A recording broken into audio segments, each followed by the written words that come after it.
अस्सलाम वालेकुम जी। रात में एक इंतहाई हौलनाक वाकया पेश आया।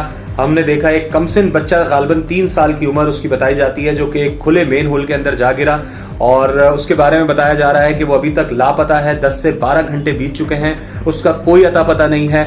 सवाल जो किया जा रहा है वो तो खैर इंतजामिया से किया जा रहा है। लाखों करोड़ों अरबों किस्म की गालियां दी जा रही हैं उनको। लोग सरापा एहतजाज हैं। अभी भी इस वक्त नीपा चौरंगी के आसपास और नीपा के इलाके के आसपास लोगों का ठीक ठाक हुजूम मौजूद है। और सबसे ज्यादा हौलनाक बात यह कि जो माँ बाप हैं, जिनका अभी थोड़ी देर पहले इंटरव्यू नशर हुआ है एक निजी चैनल से, उन्होंने बताया है कि रैपिड रिस्पांस के लिए इंतजामिया की जानिब से कोई भी कदम नहीं उठाया गया था, बल्कि अपनी मदद आपके तहत 15,000 रुपए देके उन्होंने क्रेन बुलवाई थी और अपने बच्चे के लिए खुदाई शुरू करवाई थी।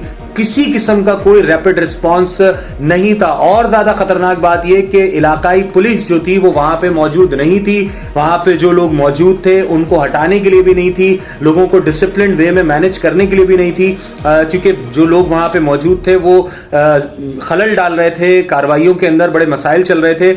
लेकिन ये सारी चीजें अभी भी इस वक्त वहां पे लगी हुई हैं, मशीनरी लगी हुई है, लोग काम कर रहे हैं, लेकिन बच्चे का कुछ पता नहीं लगाया जा सका है।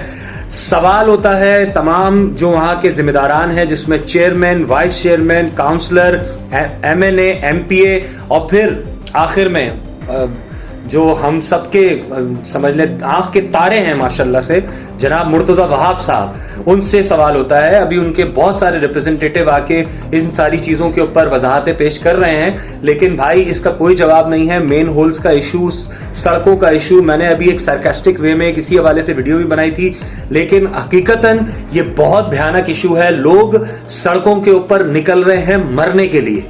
Thank you.